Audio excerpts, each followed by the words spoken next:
What is going on, family? We are live here on the Real Estate Unboxed podcast. I'm Olu Lanionu. We got my special guest here, Terrell Hawkins. Man, this guy is the freaking hedge fund whisperer. But not only that, there's so much more. I won't tell his whole story. I'll let him tell it. Man, I'm so happy to have this guy on. We've been squatting up for a minute. Yo, Terrell, welcome, bro. My guy. Thank you. Appreciate you. Yo, so bro, tell us about yourself, man. Where are you from? What do you do? Are you in real estate? Yeah, yeah, real estate full time. That's pretty much all. That's all I'm doing for the most part right now, wholesaling.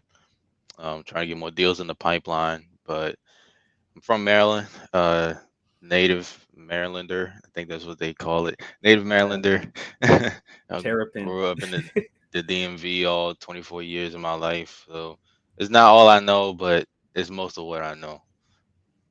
I love it, bro. So you're 24, you're a real estate investor from Maryland. I love it, bro. DMV stand up. Yo, so you're so Yeah, young, man. Like why why real estate, dude? Why real estate? it's the vehicle to generational wealth. Real estate has made traditionally and historically most of the world's millionaires. So why not be a part of it? Yeah. I think that's what kind of had me jump in, bro. Well, first is like seeing people make passive income and then seeing all these millionaires. Everybody has real estate. Most definitely, most definitely. It's like, especially now, in terms of investments, nothing really makes sense besides real estate to invest in. To Mm, protect your money. If you want to grow your money quick, okay, there's some other stuff that you can do. But to protect your money, real estate is the best thing. The stocks and bonds take forever. And with the interest rates and inflation and stuff, it might not even be worth it to even invest in a bond. You might just buy a rental property. yeah, bro. What are the rates at right now for bonds? Like 4%, I think. I don't even know. I haven't checked in years. All I know is what the mortgage rates are. Yeah.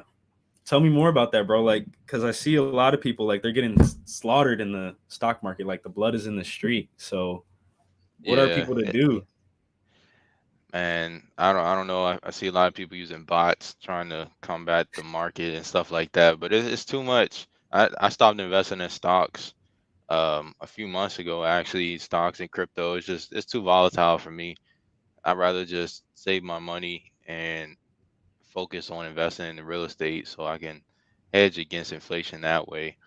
But yeah, no, with the interest rates, the inflation, the I don't know if the world war is still looming, but that's in the news, and then presidential candidates. It's just too many things affecting Mm, the stock. So really, the only thing that you really can invest in to protect your money is value stocks like Ford or I mean even Google is really a value stock at this point because they've been around for so long. It's a stable company.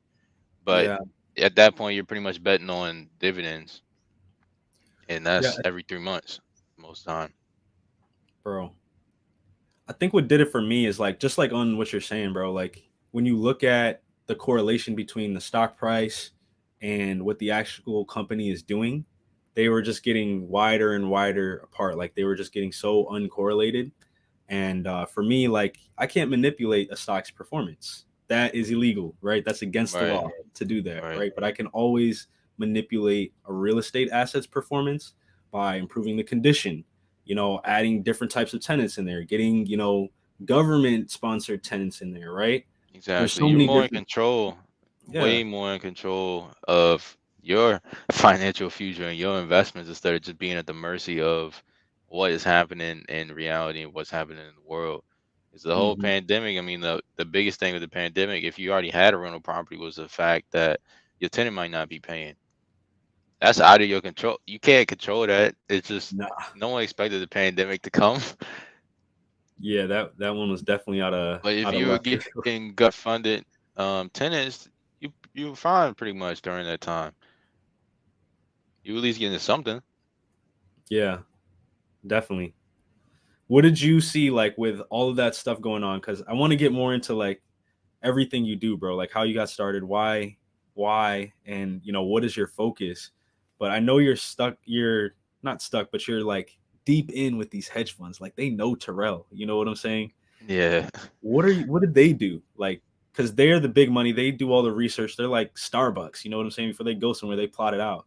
Did Right. you see any big changes that they were making, or are they shifting now? What do you think is kind of going on with that in the market? So the reason I really like working with hedge funds, other than the additional profit when I'm doing my deals, is because, like you said, they have people on their team to kind of look at the market. They have economists on their team to project the market and figure out where things are going. Should they be liquidating some of their portfolio or adding more stuff in their portfolio? So typically a good indication for what is going on in the actual real estate market or what's to come, because there's normally in advance a little bit, is their buy boxes. And I actually just got my buy boxes for my top funds this past week. Wait a second, Um, bro. Wait a second. Hold on. I'm so confused. What is that? Wait, we didn't even talk like what is a hedge fund and what is a buy box? Because I okay. know there's some people watching who are like, what are these guys talking about? Yeah, I got you. So a hedge fund is pretty much a company that invests other people's money into assets. So Hmm. you got millionaires, billionaires, multimillionaires, or whatever. They want to invest into something. So they will call up a hedge fund to invest into whatever their nice top asset is that they do. It's real estate Mm, hedge funds, it's marijuana hedge funds, it's crypto hedge funds. There's a lot of different types of hedge funds. I focus on real estate hedge funds. So some millionaires will go to their hedge fund. They want to invest some money, so they might invest $2 million to put into some assets, and that's where mm, we come into play, because we reach out to them, ask them if they're interested in working with us, and we become the middleman of sorts. Instead of them trying to go out and find properties on the MLS, we can actually give them properties a little bit lower off market. So they pay us pretty much a fee as that middleman, and we get them their mm, properties. So they still do the on market stuff, but they also get some off market properties from us. We can also give them on market properties. In terms of buy box is just the buying criteria of the hedge fund, what they want and what they look for. Let's just say it's a 3 bed, 2 bath, which is pretty much across the standard right now for all the funds. They want a 3 bed, 2 bath minimum, and then 1,100 square feet, 1965, 1970 and over. I don't see any buying 1950 and below. So there's just certain qualifying factors that they want, in order to make sense for their investors. So a lot of mm. people I think got these you. hedge funds are buying for themselves. Yes, to an extent, but they're more so buying for their investors. So when I'm asking for a new buy box, I had one hedge fund didn't give me a new buy box yet, because they literally said that they're still meeting with their investors to figure out what their buy box is going to be. So they have these meetings typically the end of the year, or it's normally every quarter that they have meetings with their investors before the new quarter to figure out what needs to change going Yeah, bro. And I'm sorry to cut you off, bro, but there's so much juice here. Like there's so much value because the whole point of this show, right, is to show people like real estate unboxed, right? Like, how can you get in? Bro, you're telling us how you got in, but inside of what you're telling us, there's little nuggets for how other people get in. Like, one, you said these hedge funds are talking with other investors, pensions, other people, just individuals who have lots of money and need somewhere safe to put it. So, just like Terrell was saying earlier, like, these stock markets, these other investments are kind of unsafe, a little bit risky right now. So you can even position yourself, people with people you know that need an alternative investment with someone like Terrell, who's direct to these opportunities, and put yourself in between as the middle person to get your first deal done, right? There's like definitely. 1,000 ways to get it done. I'm sorry, brother. I just had to highlight that because if these hedge funds are reaching out to the two people with $2 million, how many people are out there with 100,000, 200? 300,000 and they're looking at the stock market and they're just like, I don't know what to do because I'm not going to get my return here. Don't let those people Yep. suffer. Connect with them, connect with us so that we can show you how you can get double digits returns in real estate. There's so many ways, bro. Yeah, because hedge funds don't target people like that. If they have, I forgot what it's called, but it's just like pulling money together is really a big Like a thing. Even Jeff Bezos' new company, it's it's like crowdfunding for real estate. So some mm, people say, hey, you can invest in real estate with $1. Yes, you can, but that's with a particular company, a particular entity structure that is set up to raise that money. So they just pull money together. You put in a dollar, and let's just say 10,000 other people put in a dollar too. Okay, so that's money to go towards a house, and then Hmm. they just do profit splits that way. That is another way to get into it if you don't have a whole bunch of money, or you can find individuals like me or Olu to lend on our projects and pretty much do like hedge funds do, but just on a much smaller level. So hedge funds don't reach out to people really that's have like 100,000 in bank or something like that. I notice a lot of them have at least a $1 million buy-in, Mm. $1 million investment, and it's over a certain period of time, like 4 or 5 months before they get their return back. Yeah. So it's stuff like that. It's just like it's really the big players that really get that many opportunities in terms of investing with hedge funds. You have to have a lot of money for the most part. Yeah, for sure. But it does leave a huge amount of opportunity for us to, I mean, you're doing both sides, bro. You're working directly with mom and pop investors who can't work with these larger hedge funds. And then you're the middleman for these hedge funds to get them deals to bring to their big investors. Like you're Definitely. hitting it from both sides, bro. I love it. Yeah, man. I'm trying to create win-win situations everywhere I can. When I'm working with the homeowners, I definitely want to make sure that they like our offer and not just accept it.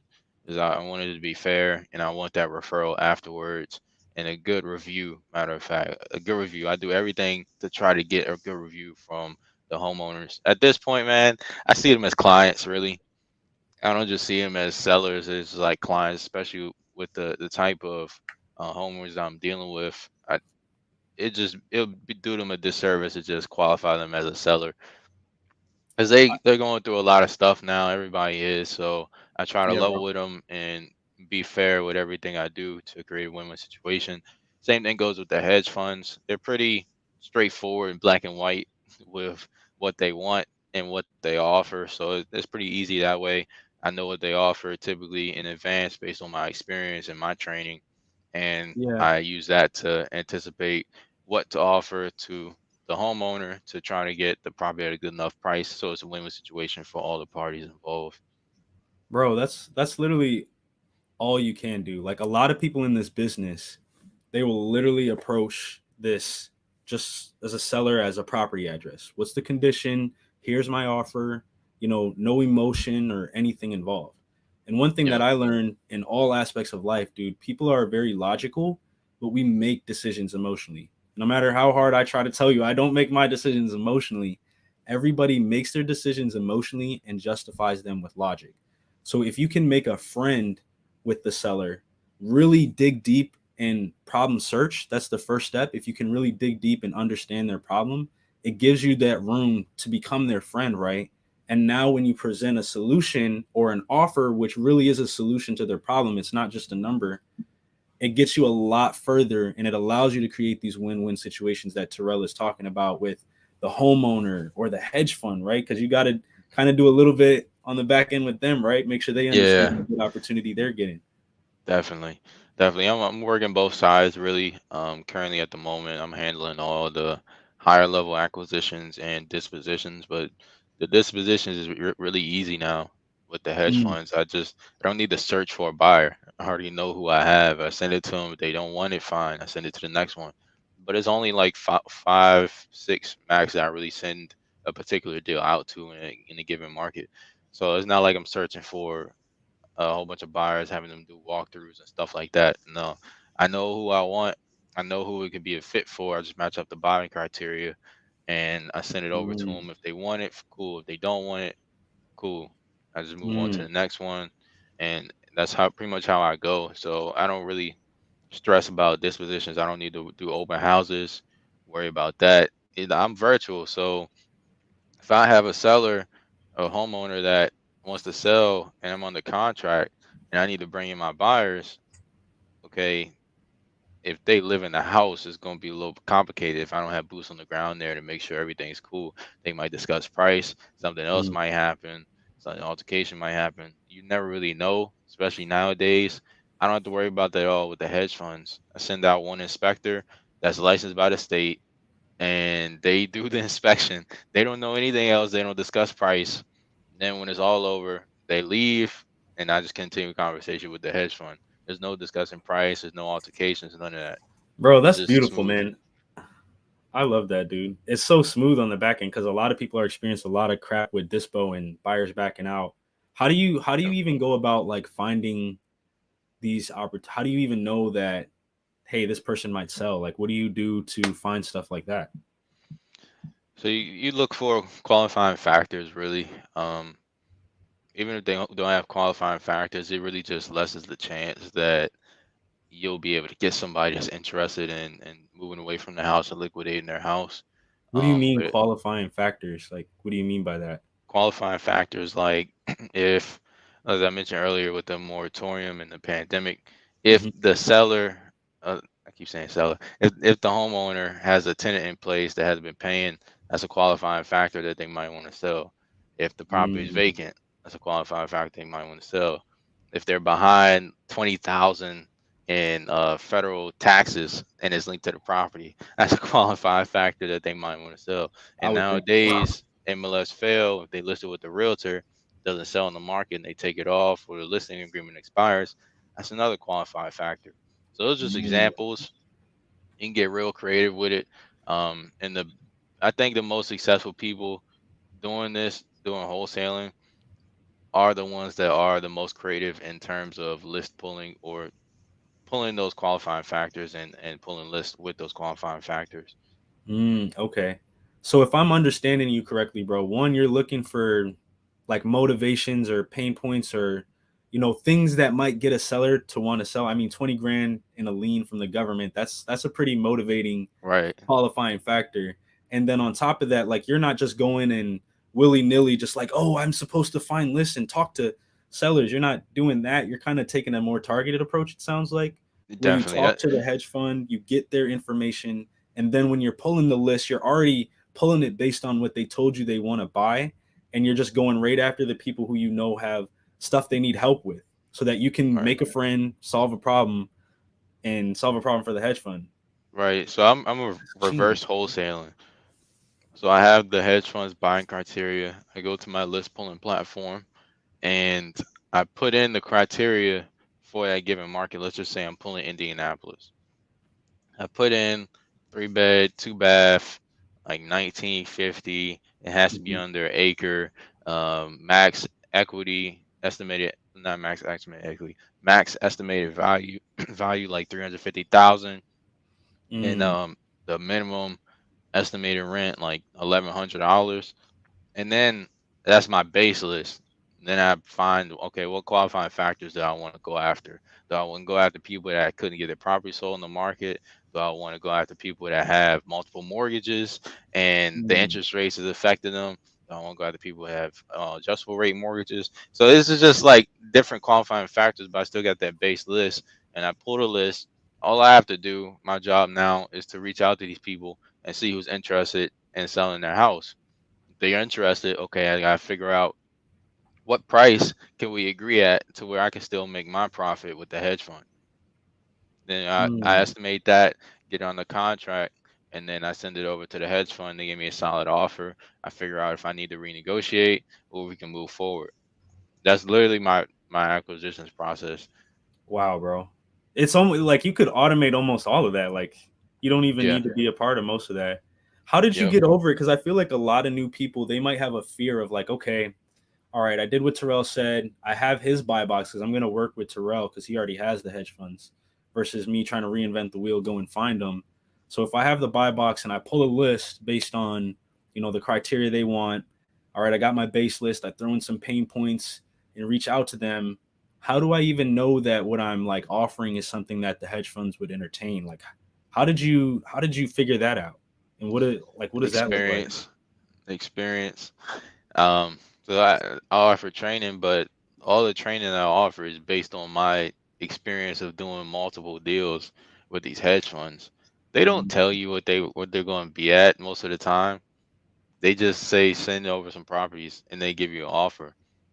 After I've done dozens of deals, I've now realized, okay, this is where they're going to be at. 'Cause every time they give me an offer, I reverse engineer that to see what percent of the after repair value that is, so I can kind of establish a baseline so I know what to expect when I send them another offer. And right I got now, given this market, with my funds, my hedge funds, I'm just going to refer to them as funds from now on. They offer 75 to 85% of the after repair value. That's decreased uh, by like 10% considering the current market now. But like last year, not even this time last year, but like the middle of last year, they were about like 90%, about 80 to 90% ARV. In 2021, it was like 90 to 100%. So it's dropped a bit, but it's still much higher than what these other private buyers offer because they don't need to deduct repairs. What doing, they operate off a cap rate, but from my perspective, it's easier for me to look at it based on percent of ARV in terms of me running the numbers. So they're at 80% ARV, their repairs are already built in. that makes sense. I don't need to deduct repairs again from the 80% to figure out if that's still going to work. No, it's already built in because they ran the numbers for their cap rate, and cap rate is pretty much just like their return on their investment based on the rent that they can get for the year, and then how much money they put into the property. Right. So if they're renting it out for 1,000, you do like 12,000 divided by 300,000 if you purchased it for that, and that's your cap rate. Okay. And Yeah, so I think I'm kind of getting it, bro. So you pull the list, you already have an idea. Okay, this fund is buying these types of properties at 75% of ARV, which most other buyers, this market, I'm telling you, they're coming in probably between 50 to 60, even less. Right. So that's already a higher thing. And you know, okay, this other one buys at 80%. So you kind of plug the deals based on that into each one. Do you send it all to them at the same time, or how does? uh, if I have one property that fits multiple hedge funds, then I send it to both at the same time to figure Mhm. out, okay, if we can get an offer, who's going to be the highest. And sometimes I tell them I send it to other funds to try and like facilitate a bidding war. But since I've been working with them for a while, they pretty much they give me the highest offer anyway. They don't try to negotiate really. Some of them do, but it's not normal. They might have a little bit of room, but from what I'm seeing now, they offer their highest to me from the get go. And what they can really work on a little bit is the Mm. repairs that they need to put in the property. Maybe they can deduct that a little bit and increase the offer. But it's usually black and white with them. Dang, bro, the power of relationships. Jeez, Oh, Terrell said, definitely. "Yo, they give me the highest offer. They don't mess around. They know I'm serious. I'll be back." Yeah, I yeah, love that. That's fire. Now that's really. I was. We talk about this all the time, right? Go for the relationship versus the deal. So Terrell didn't just go out here and like just willy nilly start throwing stuff at sellers and throwing stuff at the hedge fund reps and just making a mess, right? He didn't approach it with a scarcity mindset. He approached it with a value and abundance mindset. Hey, let me figure out what do these guys exactly want. All right, let me go find that, find people with problems so that I can solve them, right? And then let me approach these guys in a professional manner, a problem solving manner for them too. Man, dude, that's genius, man. yeah, man. I approach everything trying to get a long term relationship. I'm not trying to just be in this game for a couple of years. I want this to I want to have longevity, especially with big players like hedge funds. Everybody wants to work with a hedge fund if you're wholesaling. Even if you're a flipper, you can sell your properties to hedge funds instead of That's just waiting on true. somebody to qualify for a loan. So there's really a lot of people that are seeking those type of contacts. And if I establish long-term relationships, I'll give you an example. One of my funds, a lot of people knew who they were. They were sending deals to them, and the shift in the market happened in June last year. They shut down most of their acquisitions for a lot of wholesalers, and they Mm. established a approved wholesaler program. What? It was invite only, so you had to have had done at least a couple of deals with them in order for you to get an invite. And I've done like 10 deals with this particular fund, so of course I got an invite, but I had to sign an NDA and I had to do a whole bunch of stuff. But I closed a deal with them last month, another deal with them last month Oh, in Dallas. So if you establish relationships and you prove that you're capable of bringing them opportunities, they'll want to work with you. And in situations like the approved wholesaler program, I heard that another hedge fund is doing that soon. mm, So you need to build relationships with these people, and if you become a priority wholesaler to them, you will get opportunities. Some of these hedge fund reps take a while to respond if they don't know you. They might take 2 3 days to respond. If you build up rapport with them, you get on the phone with them, you talk to them, you can be getting offers within 1 day instead of waiting 2 to 3 days with these other wholesalers that's not really trying to build relationships. You want to be the priority. You want to be the person they see your email and they click on it immediately to respond to you. bro, I love that. I love that, bro. So they're making it even harder to get in touch with these people. And it goes right back to relationships, right? Like having the good one, having the good relationships, not burning the bridges. Because it sounds like these guys, like sellers, are getting blown up with people who don't really know what they're doing, and it's kind of like throwing them off a little bit, right? And so they only Yep. want to work with people who are presenting themselves in, a professional manner, like a serious value add manner based on the relationship. I Yeah. think that speaks like across the board, bro. Don't you think so? Like in today, like for all parts of life, all parts of business, the I agree. relationship You got first. to approach life as a professional. You got to. Is that's people resonate the most with that. I'm not talking about you need to walk around acting like you're a corporate boss. No, you need to approach life with a professional, not cursing people out all the time, being angry. You got to be approachable to an extent to Yep. facilitate opportunities and allow these opportunities to come to you and not kill them before they even get to you. Going full out, right? Yep. Going full out. No, I mean that's so true, bro. Because like in the past, I think we've all been there, right? Like there was a certain time where you had an opportunity in front of you, and maybe you got a flat tire, and you're like, oh, I don't feel like changing this flat tire. I'll just reschedule it. Boom, you miss an opportunity, right? That's literally what Terrell is saying. It's not about wearing a tie or buttoning up all the time. Sometimes it's just playing full out, being the professional, right? Finding a way to get it done. Whatever's needed, what's required is what's required, and Yep. locking in and doing it. Because there's a saying that I have, I heard somebody else say it a couple years ago, and I just it stuck with me. And it's really how I got so much knowledge now. Is the saying is you don't know what you don't know, Mm, and the purpose behind that saying is for you to be humble, don't be cocky, and to also realize the power of your network. Because what you don't know, somebody else in your network might know. heck And yeah. you won't know it, but you can be talking about it to them. And you're like, oh, you can do this, you can do this. That's the power of a network. Heck And yeah. I keep researching because I'm like, I don't know what I don't know. So I need to know as much as I can while still taking action, not having analysis paralysis. I need to know what I can while still taking action and realize the power of my network as well.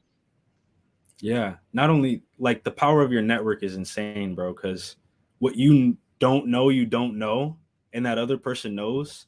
Now, instead of you having to spend all the time and effort to go get that, right? Like, instead of me having to go out and learn all this stuff about hedge funds and find all the people, I can just connect with Terrell and do deals with him versus having to go out and do it, right? So he knows what I don't know, and he knows other people who know what he doesn't know and what I don't know, and it just kind of expands from there. And Yeah, that's like why squatting up is so powerful in exactly. relationships. Jeez, Exactly. I love that, bro. Wow, my mind is like working right now because I see it in real life, but when you talk about it and you see the actual results, it means a whole lot more. That's awesome, man. It's definitely. So how did you figure this out, bro? Because this is what you're doing is like amazing, and I don't think a lot of people even know that hedge funds are still buying right now. So how did you figure it out? How did you jump in, and where are you kind of going from here? So, a friend of mine actually introduced me to one hedge fund, the same hedge fund that did the approved wholesaler program. But I was brand new. I took the steps to make sure I was on top of the particular rep's mind all the time. Hmm. and checking in on new criteria, checking on buy boxes and stuff like that. So that's really how I got started working with hedge funds. And then my rep for that hedge fund got sick, and he was in the hospital for 2 weeks. And you know how it is, 2 weeks of not having like a contract move sets you back pretty much like 30 days. Yeah, or more. So yeah, and I think I had two contracts at the time that I needed to get an offer on, but I couldn't reach him. Mm. So so I actually I was like, all right, I can't do this. I can't just rely on one person. That's the easy way to get burned, and I'm stuck. So I actually thought to myself, I need more hedge funds. And I did research to figure out how to find new hedge funds. There's not much Mm. training at all and on YouTube, none of that on actually how to find hedge funds. They might give you bits and pieces, but actually finding them, you're not really going to find that training like that. They're keeping it If you close to the chest. Yeah, if you look through like maybe like 100 videos of people talking about hedge funds, you might find the secret, but nah, not really. So I looked at particular prospecting software, and I'll give a little snippet of it. It's like I was on a podcast yesterday, and I actually gave an analogy. Um, it's like if you started a health insurance company, who would be your main clientele, Olu, that you would look after? I would go after businesses. Exactly. Yeah. But how do you think you would go after those businesses? I'd probably look for whoever's in charge of choosing the health insurance, like the HR people. Would you door knock them? Nah, probably not. I mean, you could do that, but I mean, I probably wouldn't door knock them with such a big transaction for a whole org. I'd probably reach out in a professional way, like call them, send them an email, right? Send them a letter, maybe. Exactly. Yeah. So the thing right there is that you need a way to find those people that you need to talk to, those decision makers. And industries like health insurance industries use this software all the time, just like we use Batch, PropStream, Propelio, ListSource, Atom Data, all that stuff to find lists for qualifying factors for homeowners. Hmm. These other companies and industries, they use a software similar to that. And it's just business to business software. It's simple. Mm. Business to business software. It's not in our realm of thought to really think about that, but it's out here. Yeah. It's a whole bunch of other business to business softwares that pretty much do what we do with real estate, but just in the regular world. So you can look up any company really and find the actual decision makers. Like I have my software right here as a Chrome extension. So I can be on any website and it will tell me how many people is recognizing at that company that has contact information for. So we're on StreamYard. It's telling me it recognizes 83 contacts at StreamYard for me to contact. Wow, that's So awesome. yeah, it's out here, and I've tested a lot of different platforms like that. I've paid over $6,000 for these platforms to get my hedge funds, and you don't really need to do that, but I didn't know any better at the time. Just like I said, I was just experimenting, figuring out all this by myself. There's no training on it, Failing so I forward, did it. bro. Taking action. Yeah, I did it myself, and I took action in figuring out how to navigate these softwares, how to find, because even I had calls with these softwares and they were onboarding me and I was like, I want to do this. Is there a way to do this? And they were like, I never thought of using the software that way. So this finding hedge funds with these softwares, they don't even know about how to do it. Like the What? last platform, I switched platforms. The last platform, the one I just mentioned, that actually has the 83 contacts for StreamYard. I was talking to the onboarding person, and she was like, "Yeah, when you figure out this search, let me know. Can you send me a Loom video so I can see? Because I'm really curious on how you do this." Wow. So Might I be was training teaching the them. people. Yeah, I was teaching them how to you navigate their own software to find hedge funds because they are companies. You just need to know what designations specifically point to these hedge funds and figure out which ones you want to look after. So I've done all that. Bro, I love that, man. Dude Yeah. reverse engineered the whole process. Not only that, but like one thing I really want to highlight, like guys, I know I'm not in this business to be a wholesaler forever. Like I want to own real estate, right? And Terrell, I'm sure you're kind of in the Most same vein. definitely. We always want to have a business that's direct to the deals, right? So you can have streamlined inline business. But dude, you created this, you have this process and all of these tools that you're using in your business. To me, it sounds like you could easily automate this, most of it with a couple VAs to get it even more so booming. You could probably take over the US with this. Holy crap. Most definitely. My dispo is set. The thing I've been trying to perfect has been my acquisitions. If I get my Mhm. acquisitions rolling, it's nonstop for my business because I don't need to worry about dispo. All I have to do is look for properties that fit my hedge funds, and I just keep rolling. If they don't fit my hedge funds, if they fit my hedge funds, but the hedge fund doesn't on an offer, or let's just say it doesn't work, as not enough equity, then I hit you up. We've already been doing some deals like that. So I just hit you up Creative. about creative finance, and that's the power of network. Creative finance is not my specialty. Hedge funds is. And that's because of the steps I took to get to where I am. I just decided to go after hedge funds because it's the top of the line dispo. Yeah. Nah, bro, I love that, man. And one theme that keeps permeating through all of this, like you said, it's relationships, it's your network, right? Who do you have? Like, what happens if it doesn't all go right? You know what I'm saying? If Yep. I see a deal and it matches like the hedge fund criteria that Terrell has sent me, who do you guys think I send it to? Right? Like, and that's kind of leads me into my next part is like a lot of people think real estate is very intimidating. They think it's hard to get in. They think it's hard to, do stuff. They think it takes a lot of money, right? But really all you need to do is build your relationships, build your network, find people who are doing the things you want to do or things that you find interesting, right? And just watch them, see what they're doing so that you can find a way to approach them and add value, right? Versus going up and just like kind of like begging for information or like trying to like, hey, can we sit down for coffee and you stop doing what you're doing with these amazing hedge funds and you give me all the game, right? No, it'd be Mm, you more gotta bring valuable. value yourself Yeah, or like bring find a way Terrell a to bring deal. value. Exactly. Exactly. Yeah, like bring value first, find a deal, bring it to Terrell. Yo, can you work with your hedge funds on this so that you can watch him work? You know what I'm saying? That's how you shortcut your way in. Sounds like you did a lot of that, bro. Holy crap. Yeah, yeah, it was definitely. I'm always asking people how I can help them out because I personally believe in karma. The good energy you put back in the world is gonna come back to you, and that's also the law of attraction. So there's universal laws and whatnot, but that's a big one to me. If you put good energy out, it's gonna come back. If Mhm. it might not come back this year, it's gonna come back eventually. Cause you never know. Like I've had people that have helped out in getting the real estate. I have students that actually they're younger than me, and I'm 24, and I got them multiple deals through training I gave them and stuff like that.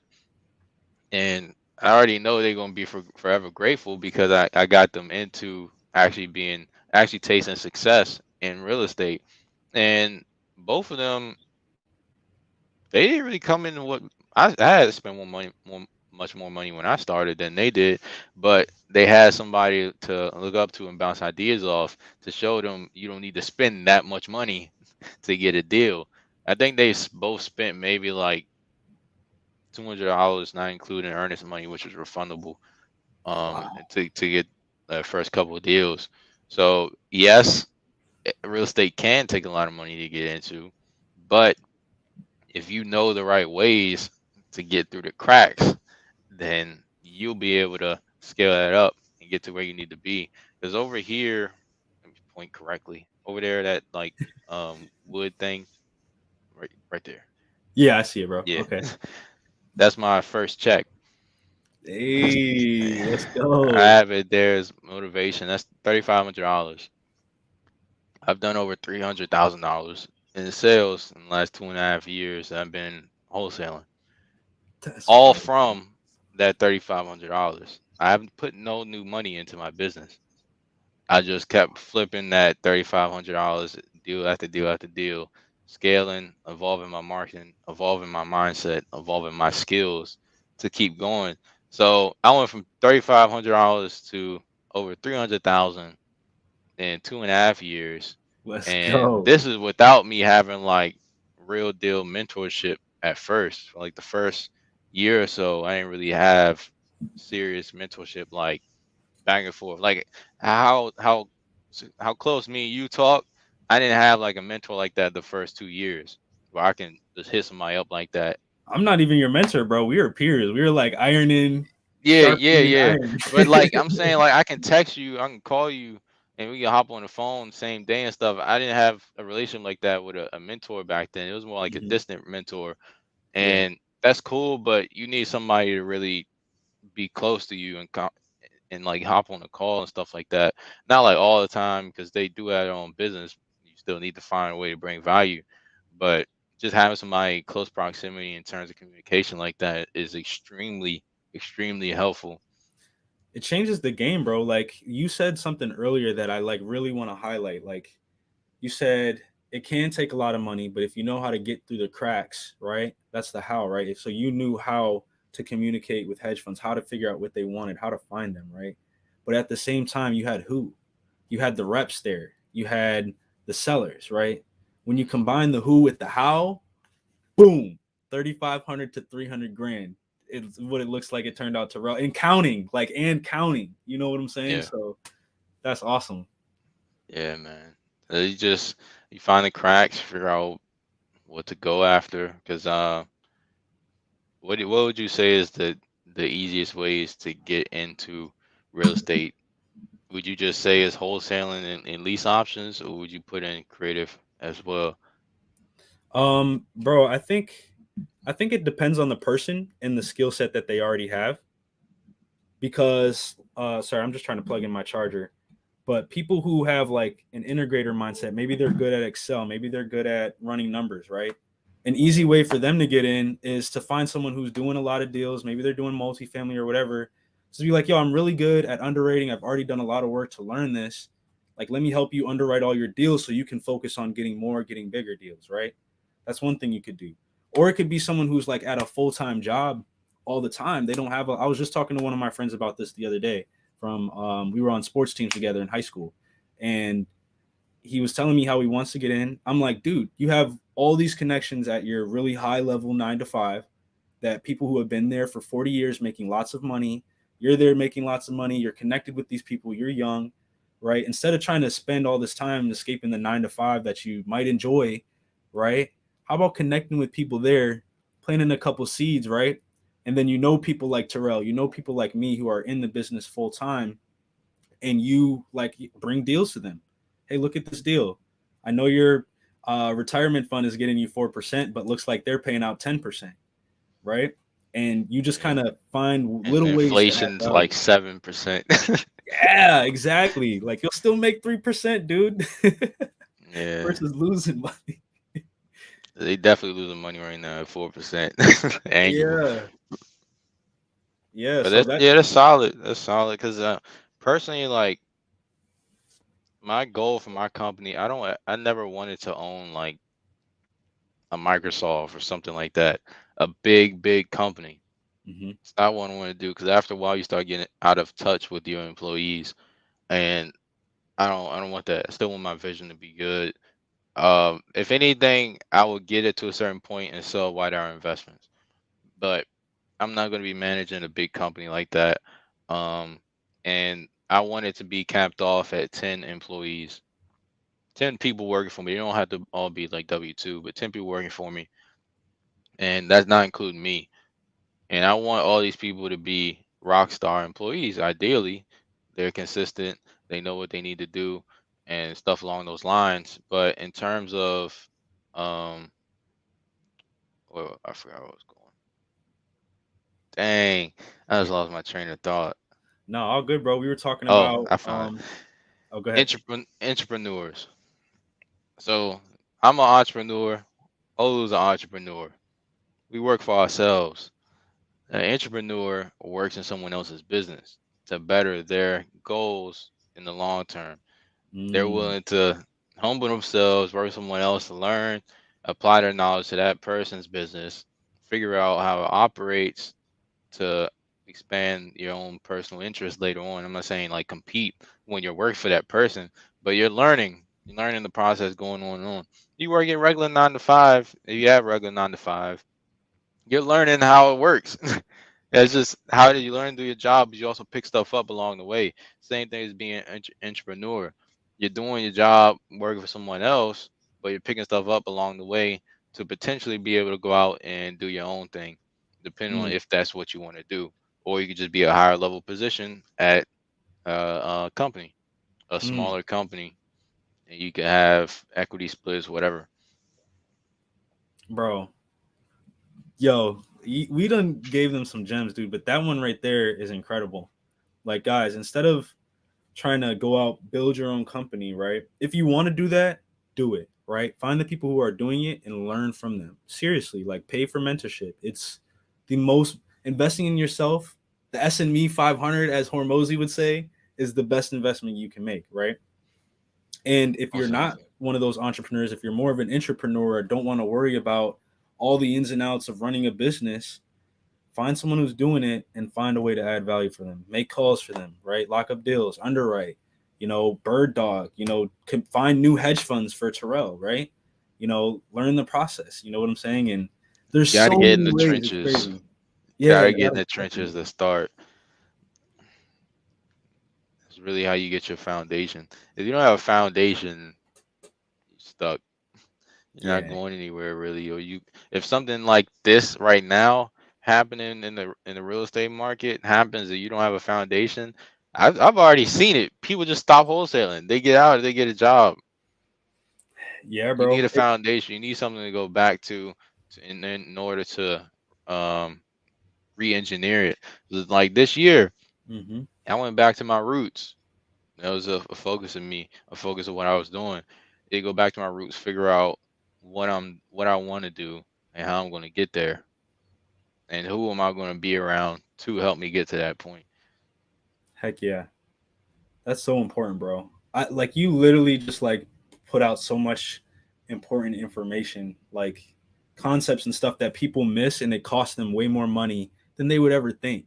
People focus too much on like the technical details, but that's the stuff that matters. Even in the Bible, thousands of years ago, they talk about this, right? God said, "Don't go over here building a foundation on a river in sand," right? Because when it gets rainy outside, when the market starts coming down, and there's a lot Mm, of water all around you, other people are drowning, your house is getting knocked over, right?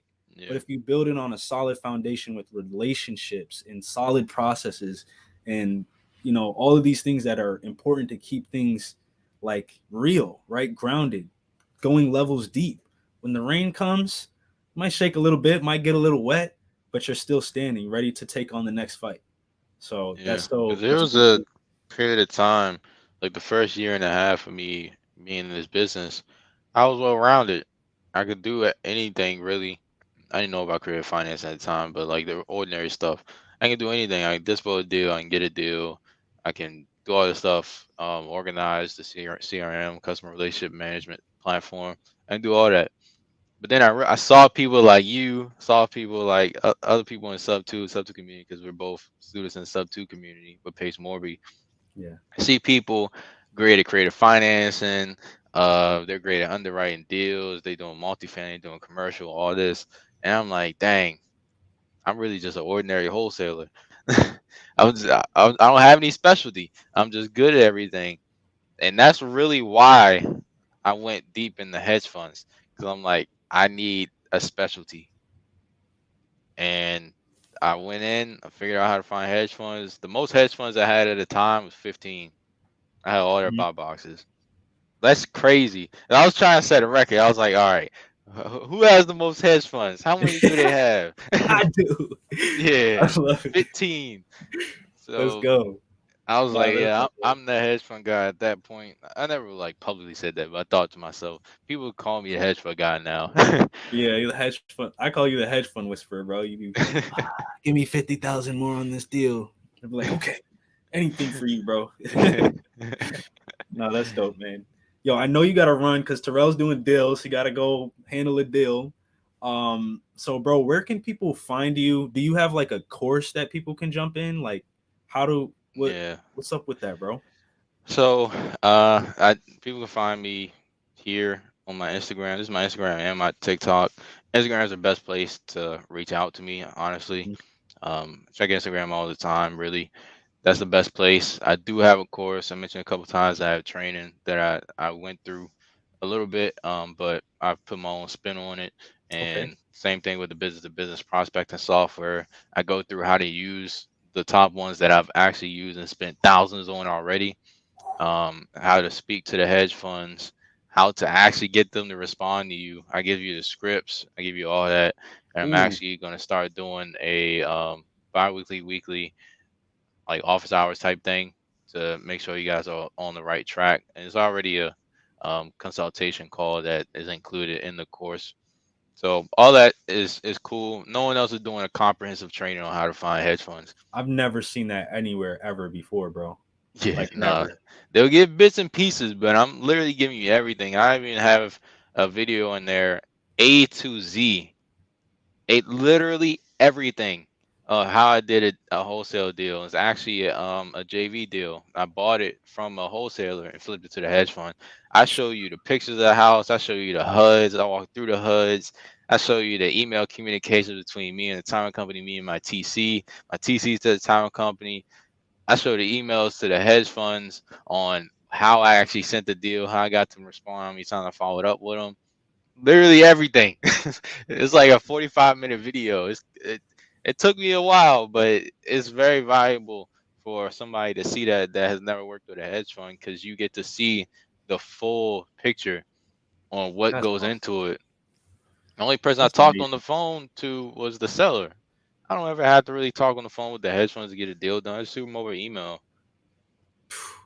That's crazy, bro. Yo, I want to take this course, dog. Can I get an affiliate link too? Like I want to y'all check the Yeah. comment section, check the description. There's gonna be a link to Terrell's course in there. I'm telling y'all, like I've worked with this guy. Like you want to see this, and I promise you, legit, I've never seen another hedge fund course out there. Like look, Yeah, and try it's to not find it. $30,000. Yeah, it's not. It's not thirty It's thousand dollars. It's affordable.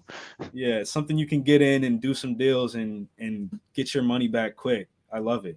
And I want to say something else too, because people think, let's just say the course is $3,000. It's not. Let's just say a course is $3,000. Somebody would see that and think, oh, it's $3,000 out of my expense. No, you can ask the CPA. Is probably a tax write-off for education. Hmm. And you also need to invest in yourself to get forward. So don't Yep, always view that stuff as an expense or a bill. Even a lot of people look at it as a bill. It's not. it's an investment. Potentially is a tax write-off for your company at the end of the year anyway. It's also going to get you ahead of a lot of other people in terms of knowledge. You can take that, go to anywhere else. Because my training that I've done with my hedge funds, it's just like I can use them anywhere, like on market deals. I tell realtors, hey, I work with 4 or 5 hedge funds in your market. Can you send me listings? They'll send me listings.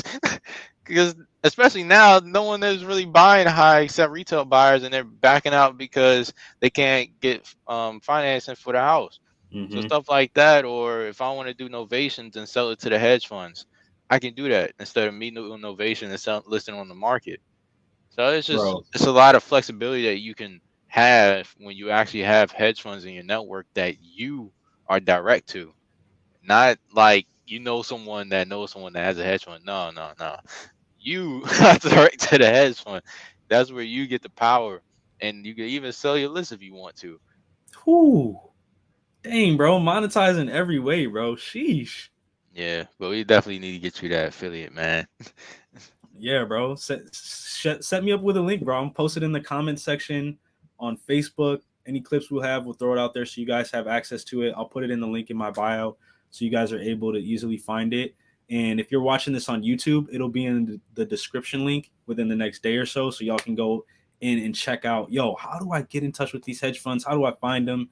And it'll be super easy to work with Terrell. So I'm excited, Craziest bro. thing is you don't even need to be in real estate to make money for real. Like, my affiliate platform is open for anyone. You could just Whew. market the program, make a percentage off that.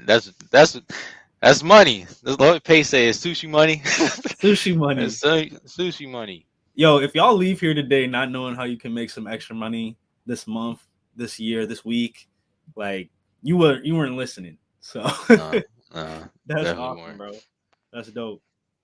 I love it, my guy. Yo, brother, I appreciate you for jumping on. I always Thanks for love having me, connecting bro. with you, man. Oh yeah, we're gonna do some more of these, bro. Get some more content together and get some more deals together. So I'm excited, my guy. Let's go. Yes, let's go. All right, family. We'll catch y'all next time on the Real Estate Unboxed podcast. Y'all have a blessed one. Peace.